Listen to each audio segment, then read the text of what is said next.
Hello, everybody, and welcome to Spirit Chat. I am your co host, Medium Mari, along with my beautiful co host, Winter Brook. And today we have a very, very special treat. We have a dear friend of ours and amazing psychic medium, and Theato. I hope I'm saying your name correctly, my friend. I know I have one of the crazy last names. And for those of you that are just joining us, we're having a few technical difficulties, but welcome to Spirit Chat. Again, I am Medium Mari with my beautiful co-host Winter Brook, and we have a fabulous guest today, Ann Theato. And I will do a brief introduction of her, and then I will turn it over to her. She is a psychic medium and known globally for so much of her work. She has deep knowledge of spiritual development and mediumship. And believe it or not, you can't tell by looking at her because she looks super young. She has over 37 years of experience. Like, whoa, I didn't even know she was that old. So, how is that possible? She has honed her craft through extensive training at leading institutions such as Arthur Findlay College and the Spiritualist National Union, gaining expert certifications in evidential mediumship and psychic education, and is a much sought after teacher at renowned centers like the College of Psychic Studies, the Sir Arthur Conan Doyle Center, and Tony Stockwell's amazing Soul Space, where she inspires students to unlock their spiritual potential. And another important thing to know about Anne is that she is the creator and the host of the award winning and super amazing Psychic Matters podcast, which, if you haven't listened to or watched, definitely tune in because she has amazing guests on there. She is ranked in the top 1% globally, and Anne explores the mysteries of paranormal science, interviewing experts from across the world. She is also the founder of CLASS, which is the Center for Learning and Spiritual Studies, offering transformative workshops and courses designed to deepen spiritual awareness. A passionate educator and voice artist, Anne is dedicated to sharing her knowledge, empowering others, and contributing to the advancement of psychic and mediumistic practices. Wow. That is amazing, Anne. So everybody welcome Anne to our broadcast. That's amazing bio. Thank you so much for joining us today. Welcome. Absolute pleasure to be here, and thank you so much for asking me to be part of this wonderful event. And thank you for giving me such a glowing introduction. That's very, very kind of you. Of course, of course. We're so happy to have you. And, you have an amazing bio and so much to teach us. But before we jump into all that, we want to make sure that my beautiful co-host, Winter Brook, is able to introduce herself again. I am Medium Mari. I'm a psychic medium, animal communicator. I also help to find lost pets with the help of spirit. And I'm working with my beautiful friend, Winter Brook. So let's hear a little bit about you, Winter, today. Hi, everyone. I am Winter Brook, psychic medium, cat lover, one of my rescues. And like Mari, I work professionally. I do private readings and I also do demonstrations publicly. And I actually just got named a recommended program for Long Island Reads. So that goes out to 84 libraries on Long Island. I've done this before. I hit over 55. So I'll be making the rounds again, teaching about what mediumship is and demonstrating. And that's what it's all about, I think, for all three of us, getting it out there so people understand that this is open to so many more people that may not be aware of it. We're going to delve into Anne's history and how she came about practicing psychic mediumship today, because we're all a little bit different, but we do have a similar chord within us. So thank you for coming, and let's not waste any more time, and let's talk to Anne. How did you get into this field, or how did you get into this practice, I should say? Well, that's a wonderful question, isn't it? Because everybody's got a different way in and a different background, and for different reasons, they become a psychic or a medium. For me, I knew that I was psychic since I was a child, but I didn't know it was psychic. I just knew I was different to my friends because I knew things and they didn't. And I couldn't understand why they didn't know. I could tell what the football scores were going to be or who was going to pot the next ball in the snooker table. Little things like that. I knew who I would meet on the way to school and exactly where I would meet them. So I just took that for granted, really. And I always had a passion for psychic work. And when I was 17, I got my first packet of tarot cards. And they frightened me so much because they were so very accurate that I used to sleep with them outside of the bedroom and put them. I think I used to put them into the laundry basket at night time, which was on the landing, and then in the morning I'd sneak them back out again because I was scared of them. And of course, years later, Let me ask you sorry, a question on that. What yeah. kind of tarot cards were they? The original Well, rise? they they were actually, it was the Golden Dawn Tarot pack. That was my very, very first pack. I went out and bought it in a shop. And then a friend of mine who I met maybe 3 years later said, "Oh, you didn't buy your own tarot pack, did you? That's very unlucky. You shouldn't do that. You should be given your tarot pack. Let's swap." So I didn't particularly like or get on with that pack. So we swapped and she gave me the Rider Waite pack. That's the pack I've had ever since. By the way, just letting you know, there's nothing frightening about tarot. The magic is in us. Tarot cards are just pieces of cardboard with pictures on, with coloured ink printed on them. So nothing to be frightened of. And also, you do not need to be given your first tarot pack. You can choose one if you want. A load of old nonsense. But when you're first starting out, you don't really know what you're doing. You listen to what other people say and you go, oh, right, okay, that's how it works, is it? So Well, I know for myself, I didn't like the drawings, and most people are kind of, they see the hanging man and things like that. So I got these lovely little animal guides, fairies. oh yeah, beautiful. And then in my office, I actually, before she renounced her teachings, Doreen Virtue had these tiny little cards for children.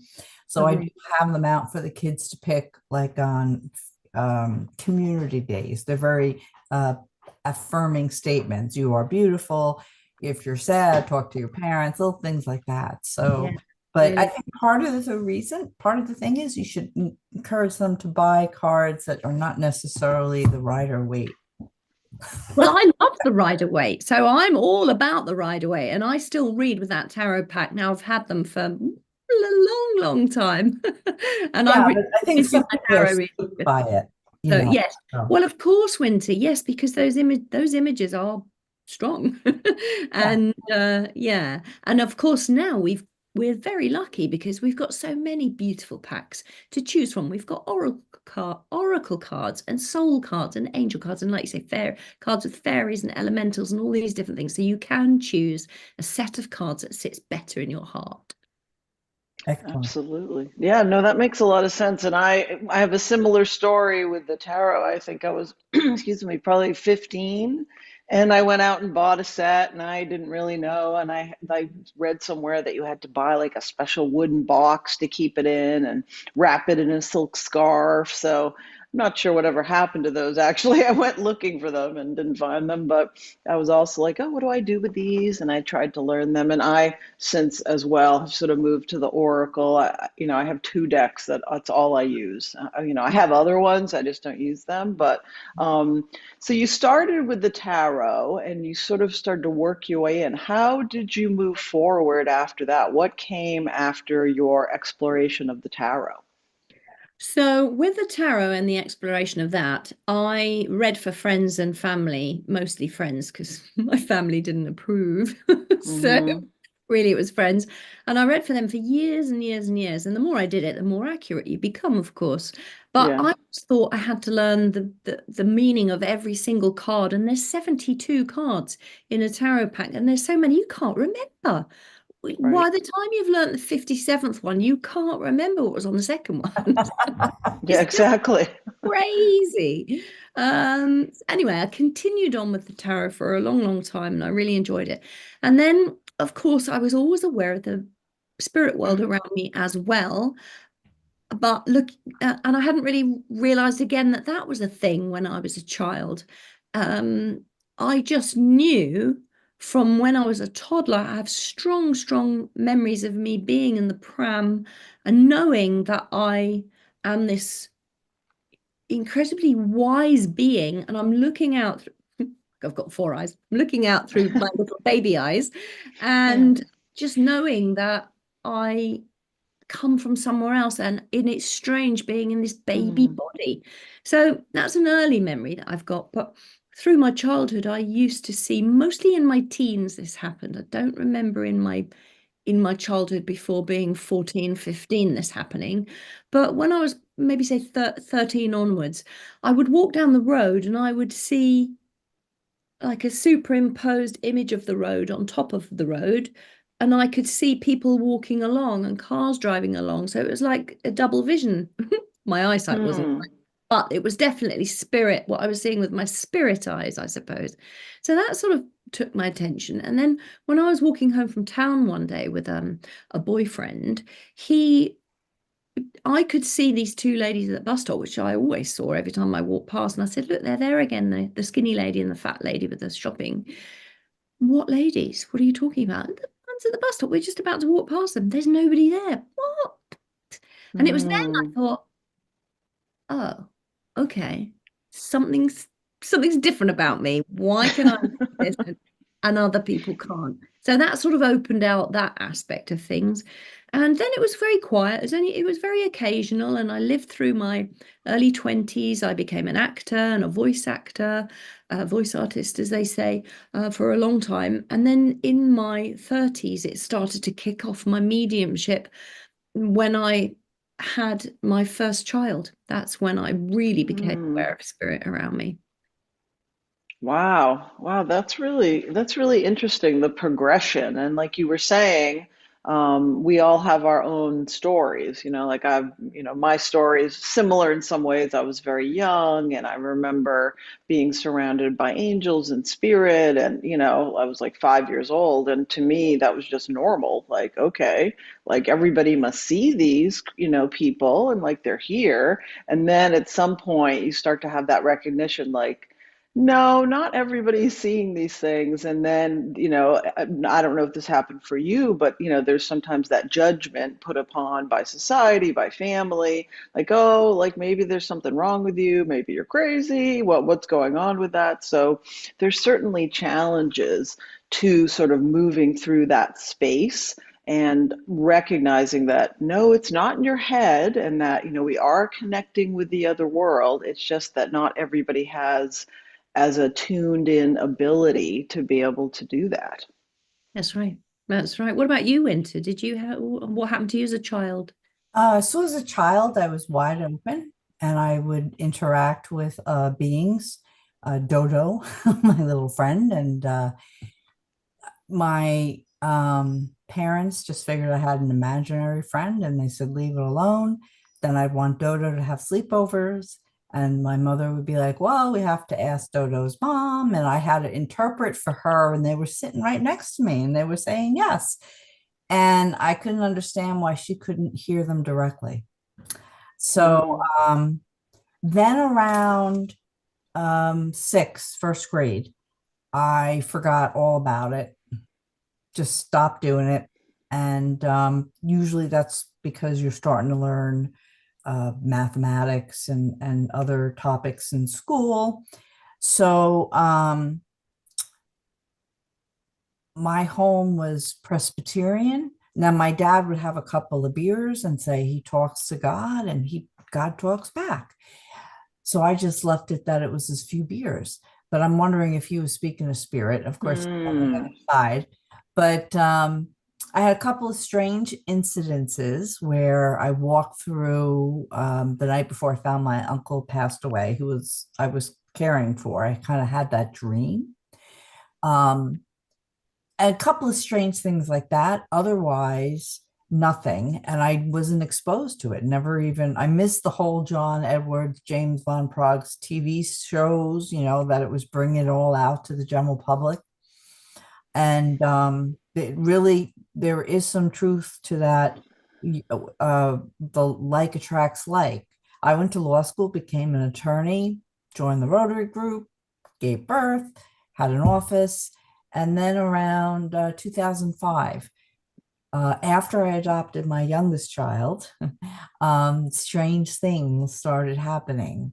And I had no clue. So I went to the craziest person I know who had a summer home in Sedona. She was a massage therapist. I said, "What's happening?" And she said, "You're an empath." I said, "I'm a what? Is it contagious?"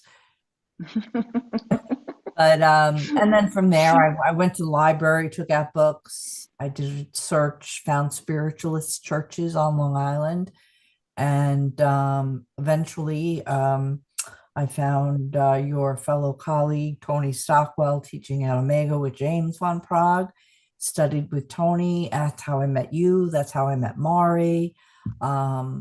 So now, right, I went from not knowing what a medium was or that you could talk to the dead people to now I probably have 80% of the people on my Facebook friends, I know that's going out of style. I'm aging myself, are mediumistic.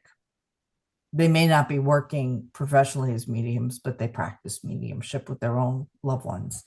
So, again, that's goes to like attracts like. So now I've learned about this, embraced it, and I have all these new people coming in that do it. Yeah.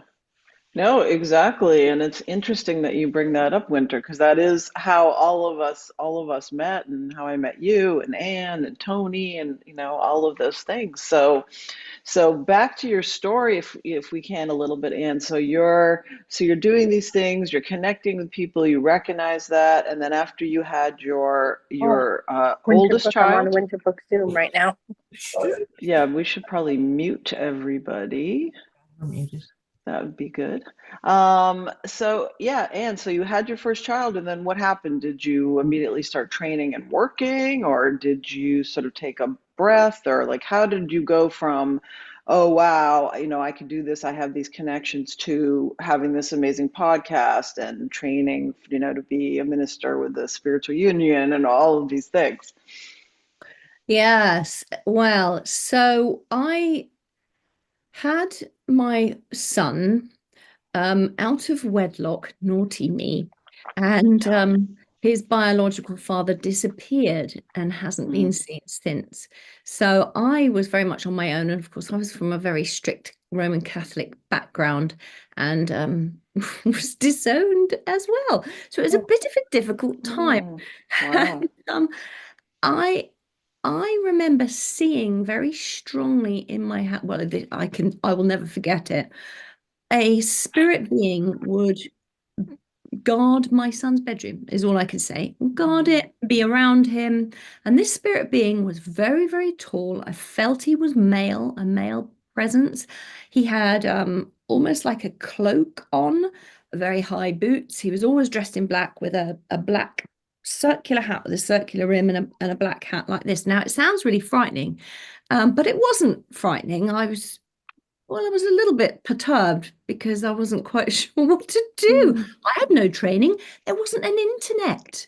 How were we going to find out? The only way you could find out about things like that was go and get a book or buy a book. And of course, I didn't have any money. So I was a bit stuck. Anyway, so I saw this person and he was very much around. And one of my friends came to visit one day when my son Jacob was probably about a couple of years old, 18 months, maybe 2 years, maybe. And we were just at the end of the garden, and it was in London, so the garden wasn't very long, but we had a campfire. And my son was asleep in the bedroom, and we had the back door open. So my friend said, "Oh my gosh, Anne, this man has just gone into your house and he's dressed in a cloak and he's got a big black hat on." she said to me, I'd never mentioned it to anyone because I didn't want them thinking I was cuckoo. I was already scared I was going to be taken off with postpartum psychosis. Yeah. So add to it. And it was when she said she saw him that I was like, I'm not going mad. Fantastic. She wasn't a psychic or a medium. So that was really interesting for me. And I said, oh, yeah, don't worry about it. He's around all the time. But he became more and more present in my life, as did one of my spirit guides at the time. And so that's what happened. Then my second child came when my son was 4. And from that point, things started happening in the house. Again, the father left with these men. And, I was there then with 2 children, and I was disowned again. So double disowned. And Wow.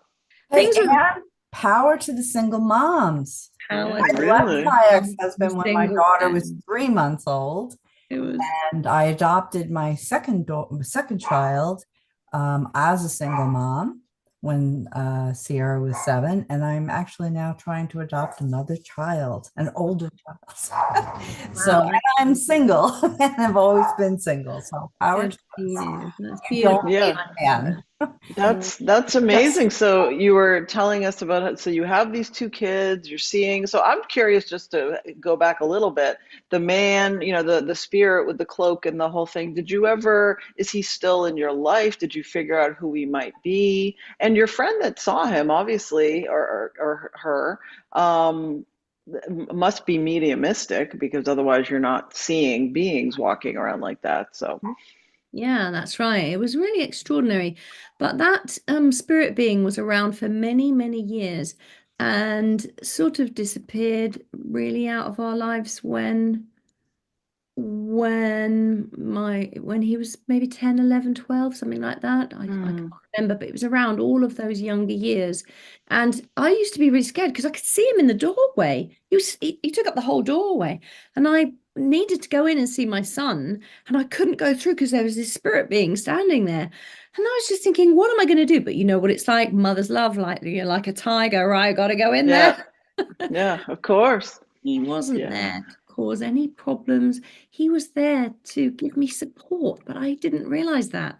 And I didn't know how Yeah. to learn about this type of stuff, which is why we'll come to it in a bit, but which is one of the reasons why I've started my podcast, so that people like me who had no money, no access to tuition, couldn't possibly leave the home ever, ever, ever, can actually have a free resource to learn from. So, back to the spirit man and back to the spirit people.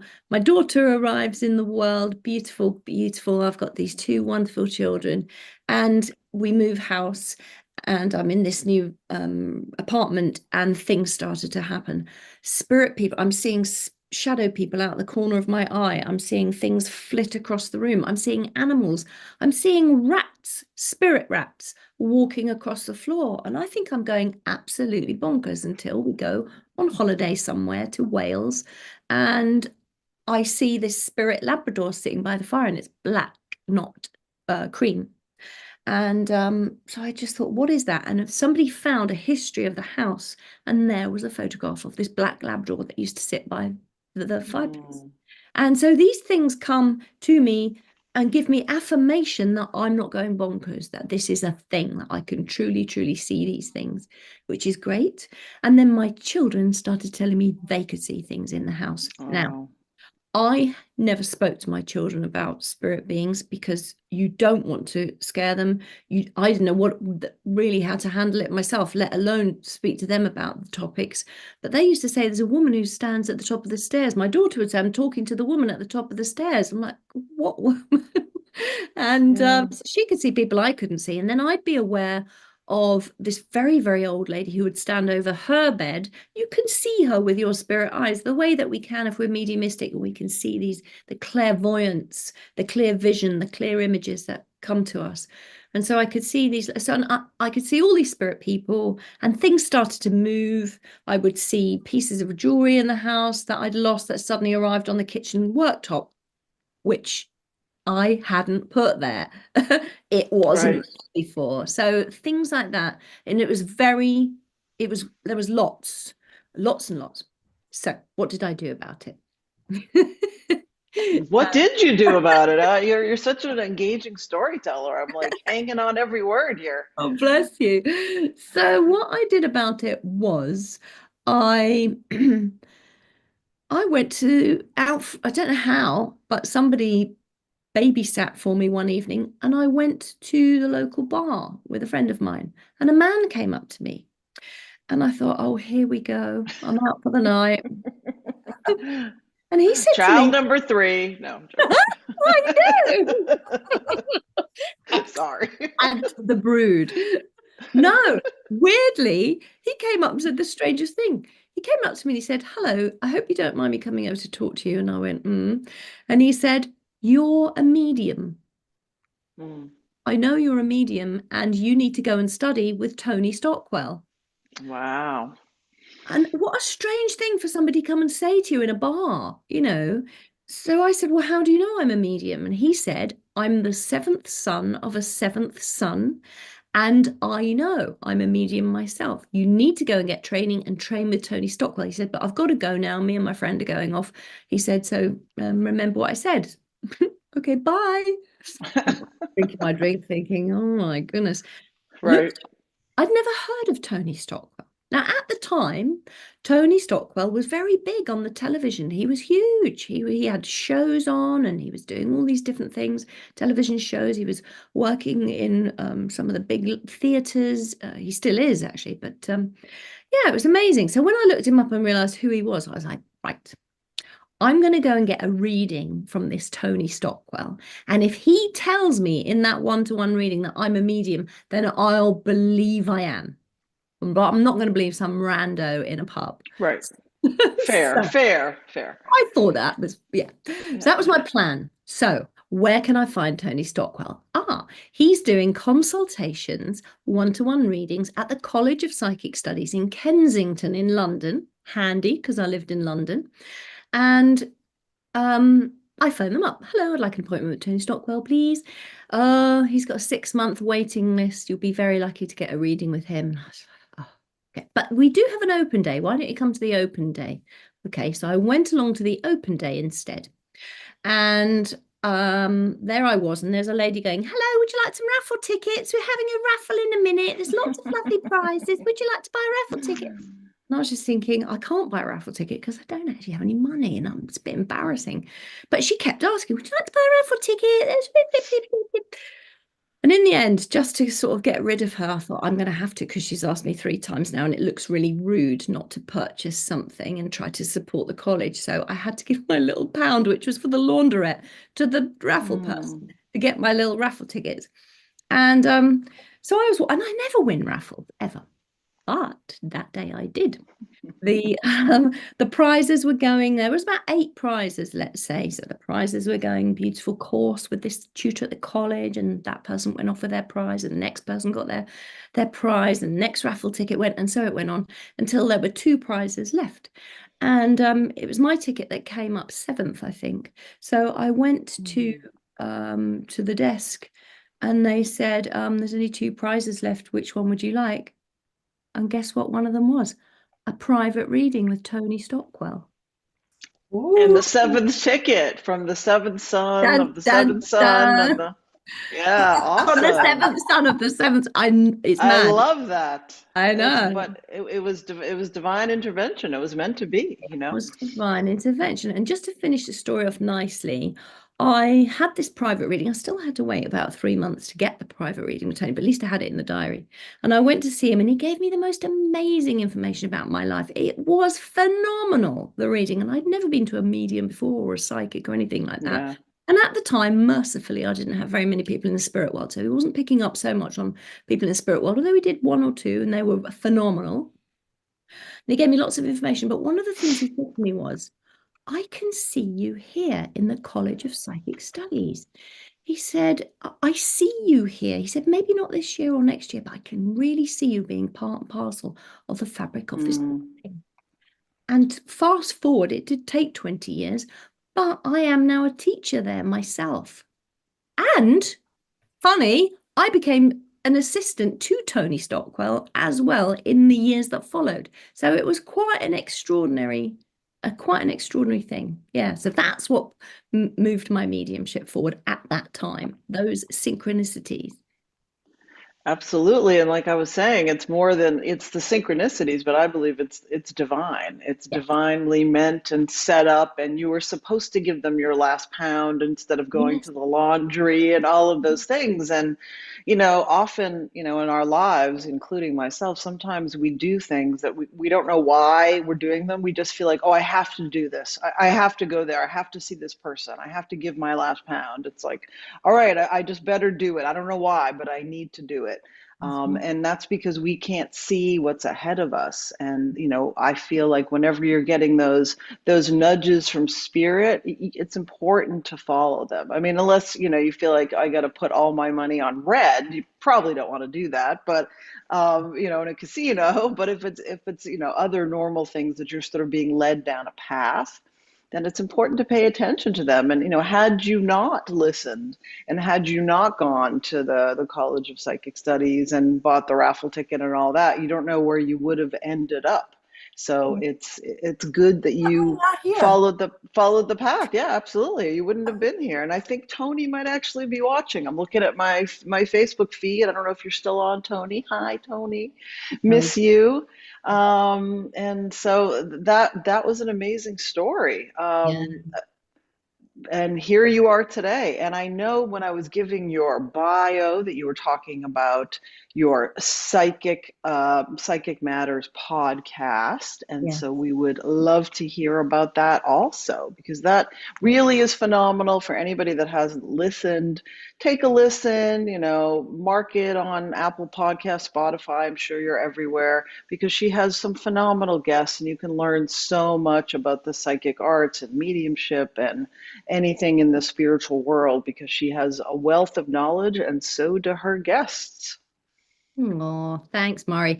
Well, as I said, the reason I started it was because I know what it's like not to have any money, to be on your own, to not be able to get out of the house. And there's many, many people like that. And when I, in the later years, went to the Arthur Findlay College, I would meet students who would be coming from far off, far-flung villages and towns across Europe, and they didn't have any support. They had no tuition, only the 1 week a year that they could possibly afford. Maybe they'd come once every 2 years to the Arthur Findlay and get that tuition. Then they had to go home to nothing, and nobody approved, and everybody's disapproving, and everybody's scathing and skeptical. And they're trying to live with this beautiful, intuitive gift, this wonderful ability to connect to spirit, but they're on their own. So I set up the Psychic Matters podcast. Why did I do it? Because I wanted to do something with my voice. I wasn't getting any more voiceover work, sadly, but I knew how to use a microphone. I knew how to use my voice well. So I thought, well, let me use it in this way. And I just thought, well, I'll just make a few episodes and see how it goes. And it's gone really well. People have really enjoyed it. Now, I do single episodes whereby I might talk about a topic, we might talk about divination, let's say, or how to read a crystal ball, or how to clear a space, things like this. Remote viewing I talk about, but I also interview experts across the globe for their guidance and their advice. So the whole ethos of Psychic Matters is pushing forward the boundaries of human consciousness to redefine the significance of living. That is the mission statement of it. And people have been amazing. I've got guests in so many different areas. There's a gentleman who works with acupuncture. There's a lady who works with geomythology. There's healers on there. There's Tony's on there talking about trance mediumship. Phenomenal episodes. Each one's about 45 minutes to an hour long, and it's packed full of guidance and advice and information for people to learn, not just from me, but from everybody that I speak to. And I keep the guest quality very high so that anybody who listens to it will get good tuition from excellent, world-renowned teachers, basically. Yeah. Nice. That is awesome. Yeah, and I like that your mission is to get the information out there, especially to touch those who don't have either the time or funds to travel. Mm. That's one of the things I love about Zoom and doing programs on Zoom. But also, I think I mentioned in the beginning, the Long Island Reads program. When I go to libraries, it's free for everybody to attend.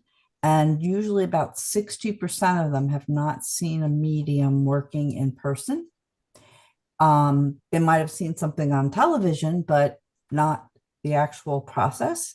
So I like that. And then to educate them in order for them to go see other mediums and really get more out of it. Explain what a piggyback is. So if they're at a large mediumship demonstration, they might become aware of their uncle coming through, even though the medium ends up speaking with the woman on the third row, because all the information the spirits choose to funnel through the medium pertains to 5 or 6 different people, or 5 or 6 different spirit communicators. So they get something more than thinking they just weren't chosen. Yes. So they're an educated sitter or attendee. That's what I like. And people are more inclined to go to like a library or do something online if they're a little bit like, yeah, this is a little sketchy. I'm not that comfortable with psychics or mediums, etc. Because I Mm. know when I first came from the legal world, most of my friends, they really would have thought I might have gone off the deep end.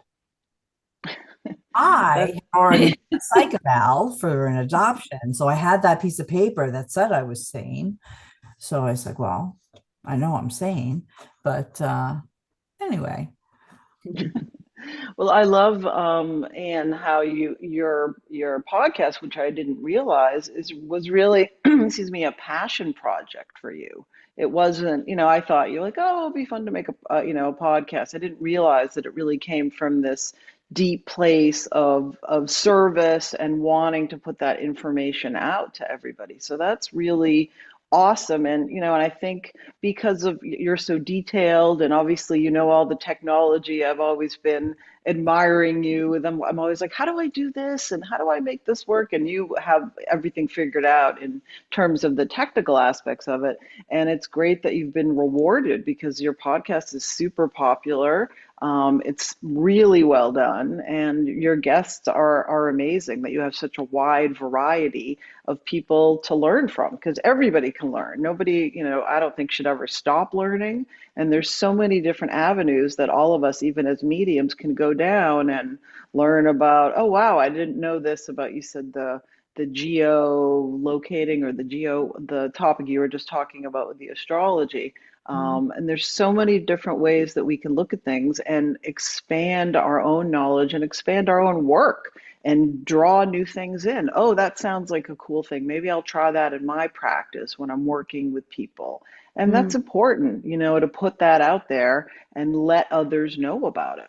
Well, I thought it was really important because there's so many people like us who have trained to a very high standard and who take our work incredibly seriously and are always pushing forward the science of it and trying to figure out what this is about. There's so many people out there working to a very high standard, and their work needs to be recognized, and people need to know about the types of things that they're offering as well. And so the podcast gives them a voice and it gives them a platform to share their work and to let people know, and to bring it more into mainstream media as well, mainstream conversation. So we stop being so ostracized as psychics, which I find so frustrating. So yeah, the podcast has done very, very well, and I absolutely love making it.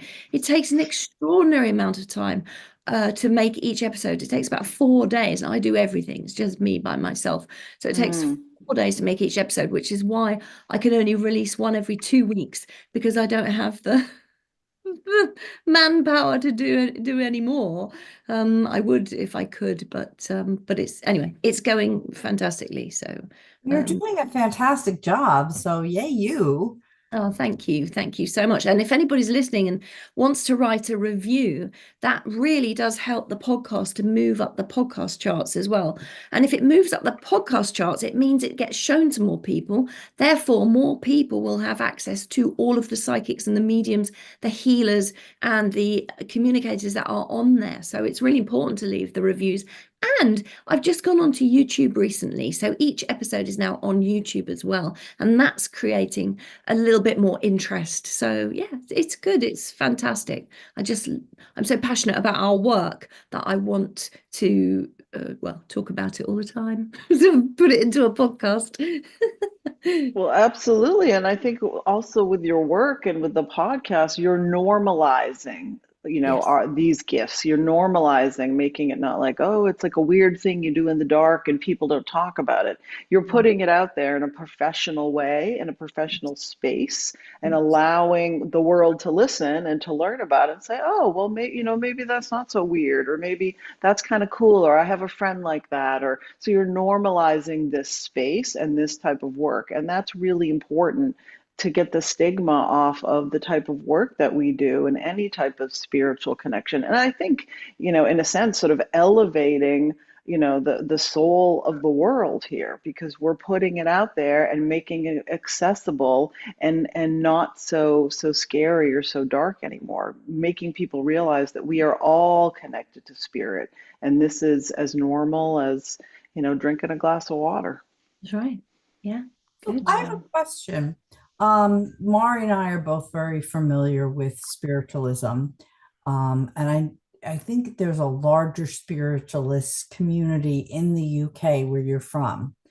What would you say is the percentage of the population? I know most of the people over there are Church of England, but it's a very small minority here that are spiritualists. I don't know if Mari is. I am. I'm an ordained minister, but because I think that's helpful too. But it's always been my impression you have a much larger population of spiritualists over there. It's possible that we do, but I couldn't possibly give you a figure or a percentage and say what that is. I have absolutely no idea. Church of England is a religion over here, but we are so multicultural now that we have many, many religions. And so I wouldn't like to say Church of England was the main one either. So, yeah, I don't know. But spiritualism, the religion of spiritualism, is incredible. And I am a spiritualist myself.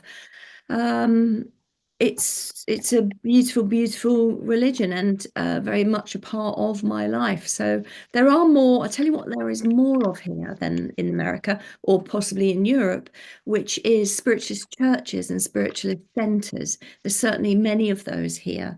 Yeah, so that's probably why you think it's got a bigger population. Yeah, because here you get the New Age belief system coming in. It's like a metaphysical mix. Right. You get the Roman Catholics that study the mysticism.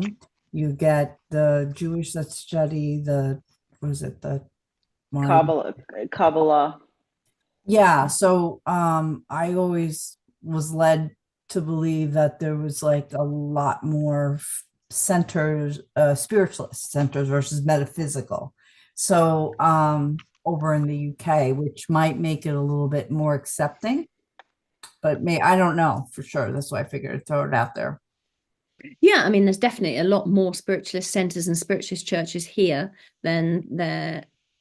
Well, I don't know how many. I can't compare it to America or Canada. I wouldn't be able to say, but there are plenty here. That's what I will say. So we Yeah, have Riverdale up in New York, and right. like Camp Chesterfield, the summer places where the community are mainly spiritualists, or people that believe in mediumship and the art of healing, etc. And of course, you've got the Journey Within, which is just in That your career. that's actually an SNU church, yeah. Yes, that's right. Yeah, Yeah, beautiful church. we have I've been there a few times. It is lovely. I knew Janet who started it with her board, and I know Joe not too well, but we both went to BC. We're co-alums from Boston College. Mm. But actually, we have the NSAC and the General Spiritualist Association here.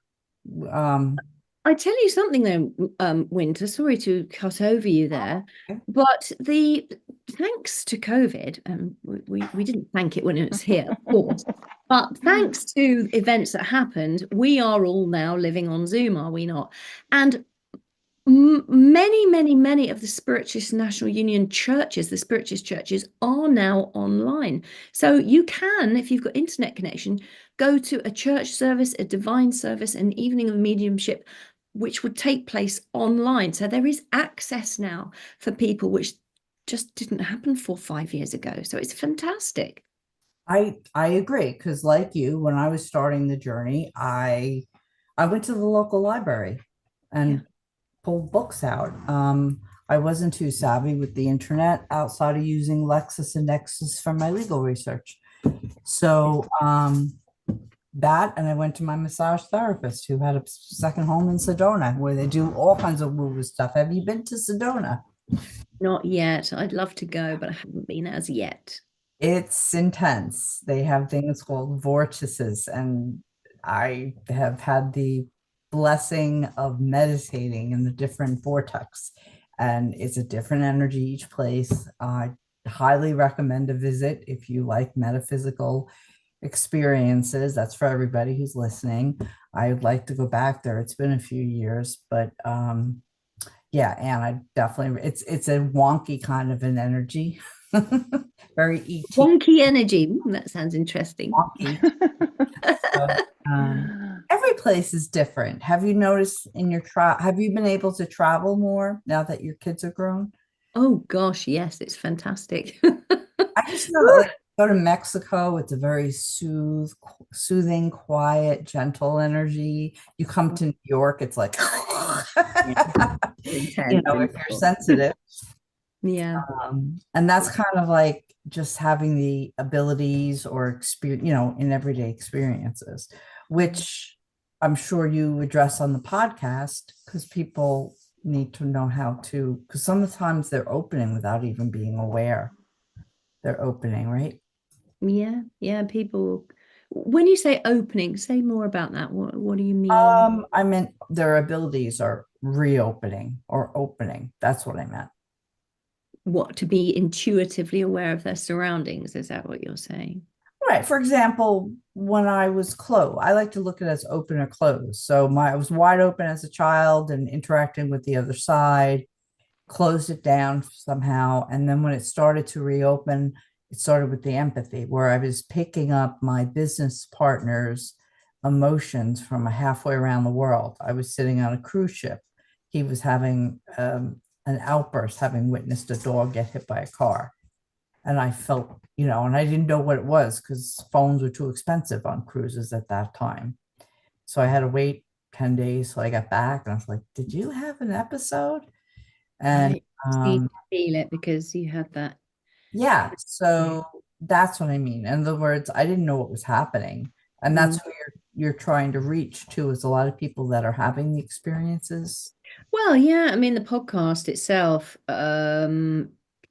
there's all kinds of different listeners. Some are just curious, some are skeptical.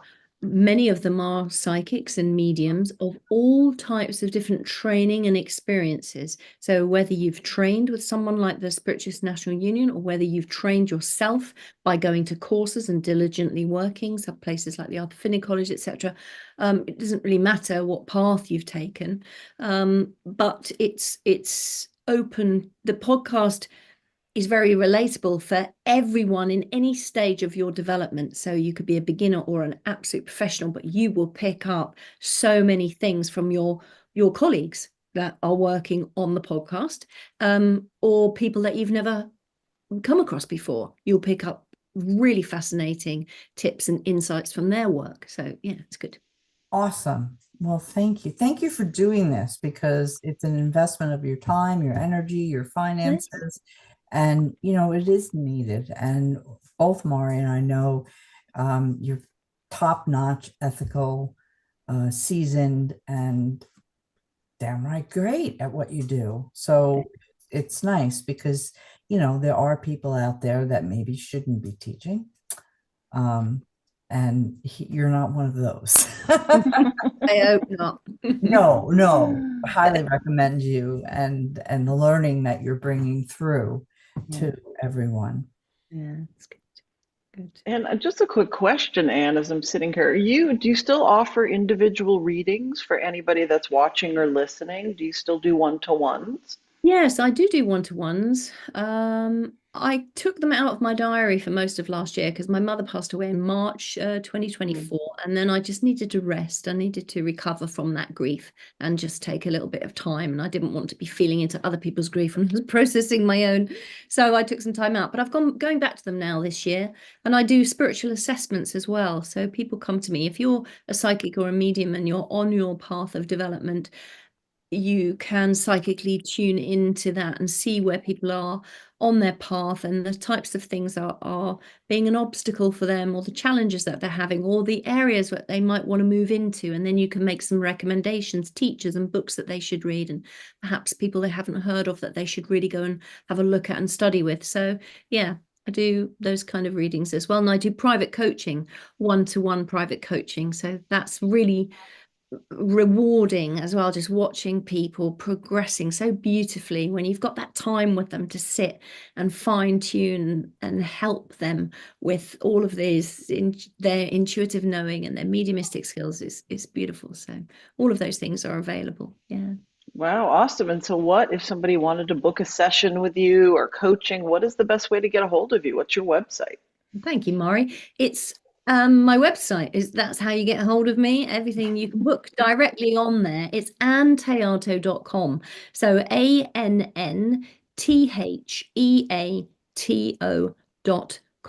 And you can just go to book a reading, book a course. You can have a look at all the courses that I've got on offer there.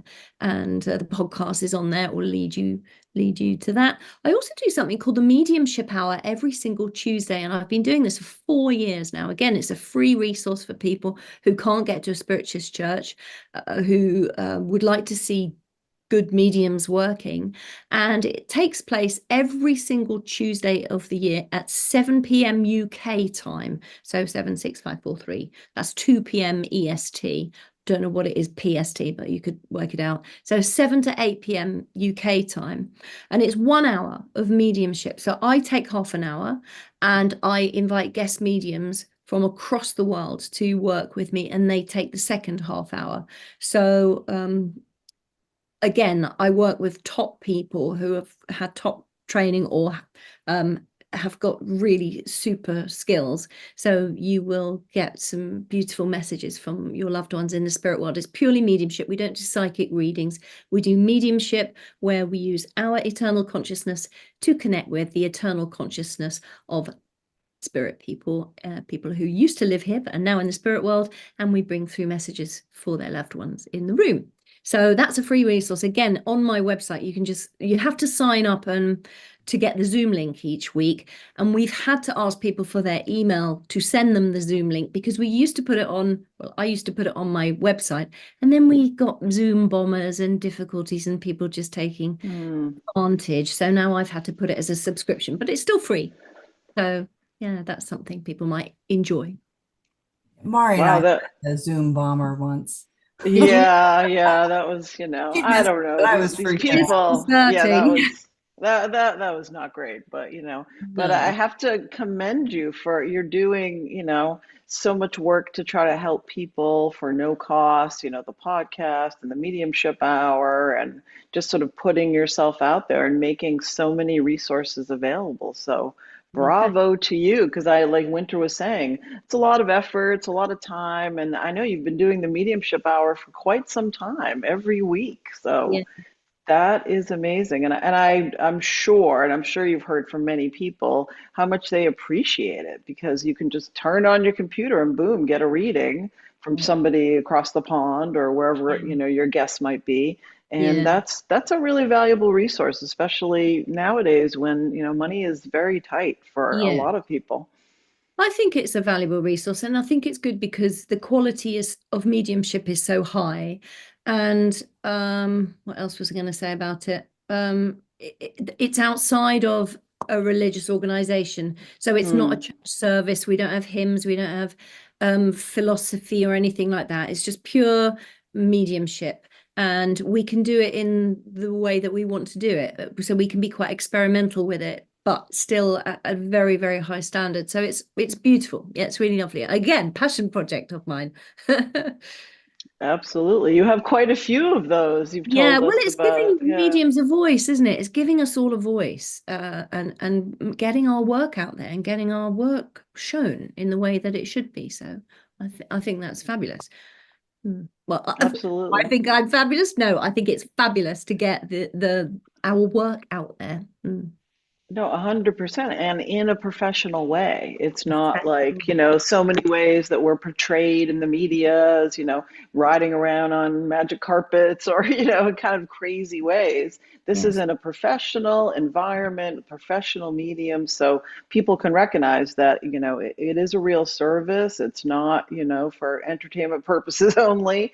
It's a real thing. And this is how you can connect with your loved ones and get some messages, and you know, for no cost to you. So it's an amazing service that you're doing, quite honestly. So um I just checked the time and I realized that we are almost out of time because we've all been glued to our screens listening to your story and how you came up, and it's really been fascinating. And I just want to thank you so much for coming on Spirit Chat. You've been a pleasure to have. We dropped your website into the chat here, and I will add it on Facebook as well. And Winter, do you want to talk about a few of the things you have going on, and just to put you know, a few of your events that are happening soon, maybe? Sure. Thank you, Mari. And again, thank you, Anne, for coming on. It's been delightful to hang out with you too. I missed you. It's been a while. So, um, okay. So the big news is recommended Long Island Reads program. So I've already booked 3 libraries in different months. I'm going to have to put it all together. For those Long Islanders, I will be popping back into the libraries and they're free of charge. Program is Mediumship. What is it? So it's a combination of educational lecture explaining what mediumship is and how we work, and little tips for you if you try to want to develop. And I would drop suggestions like Anne's podcast as a good learning educational tool.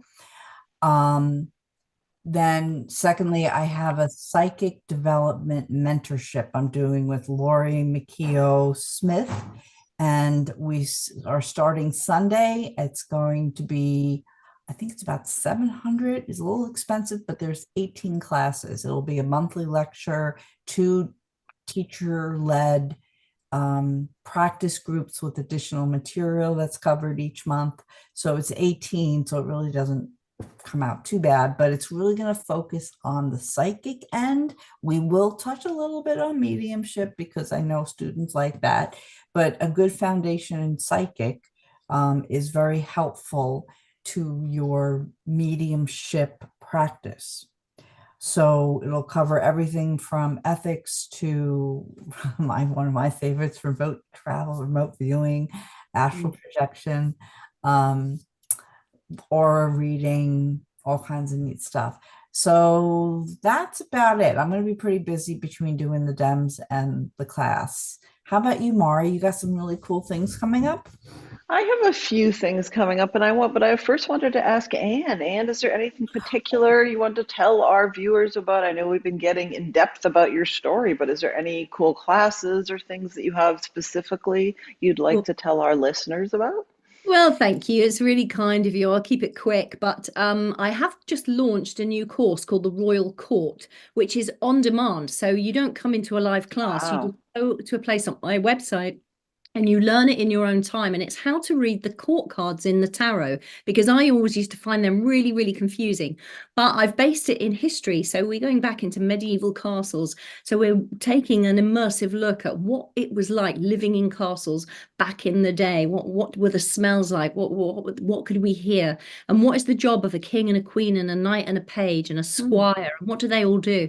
So that course you can learn in your own time, and it's on special offer at the moment with £70 off. So go grab it. It's on for another week at that price. And then I'm doing remote viewing, which Mari said is a passion.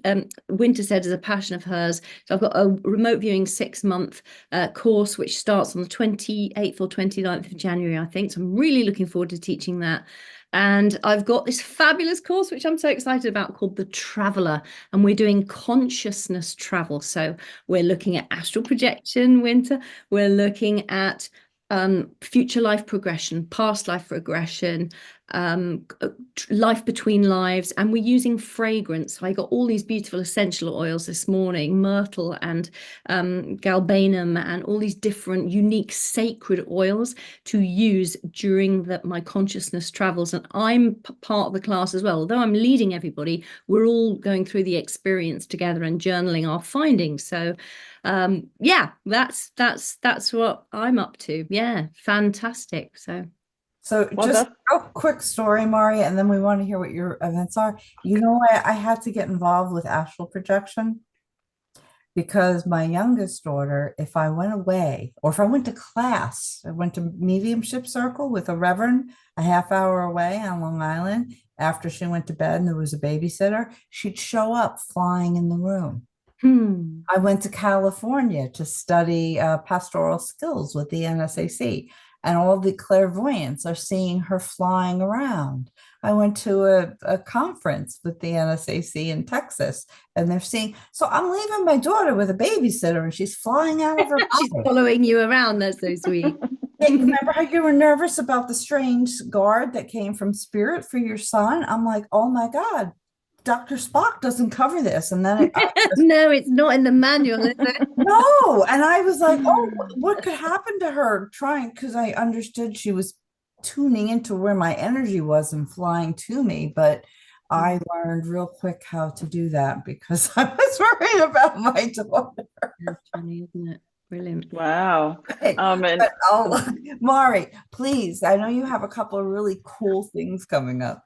Oh, yes, I will definitely let you know about them. But Anne, I just wanted to ask about the last class you mentioned with the oils. Is that in person, I'm assuming? No, it's not in person. It's on Zoom. Everything I do is on Zoom. Wow, Yeah, it's on okay. Zoom. Yeah, so anyone can join from anywhere in the world. Awesome. That sounds really interesting. So definitely everybody check out Anne Theato's website, annetheato.com. I will put it on Facebook. It is in our chat here. As for me, Medium Mari, I'm always out and about doing something. I have the Out of Nowhere Paranormal Show with Bob Brown that I'm going to be on. It was supposed to be this week, but we had to reschedule, so that will be coming in February. February 1st, I will be on WBZ Radio, The Morgan Show from 9 to 11 p.m. It is on iHeartRadio, so if you're not in the New England area, you can still pick it up. I will be doing readings on your furry friends, so feel free to call in. I also have an Instagram Live scheduled with my friend Kimberly Meredith, where we will be doing readings January 31st, 2 o'clock. And that's sort of leading into our big event, Animals and Angels, which is February 22nd, 5 p.m. Eastern. I do believe we have a couple seats left for that. It is guaranteed readings from either like a medical intuitive standpoint on your animals, angels, loved ones. All of this is on my website, mediummari.com, and you can check it all out there. So thank you so much again, Anne, for coming on our show and telling us about everything. It was fascinating, and so grateful to have you here. And I'm sure we'll get a lot of comments. I already saw some on the Facebook page about how interesting and enlightening your story is. And thank you for all of your passion projects, your mediumship hour, and the Psychic Matters podcast. And Go to her website, check her out. Her classes are amazing and you will not be disappointed. So I think that's it for us because we are over our time, but we will be back next month, I believe. Is it February February 20th? 20th at 2. At 2. We will see you Your then. And time. yes, at Eastern time, exactly. And I believe we will be talking about opening to love since it is February, the month of love. So we will see you then. And thank you so much for tuning in. Bye, everybody. Thank you, Anne. Bye, Bye. Winter. Stop. Stop. And Okay. wait.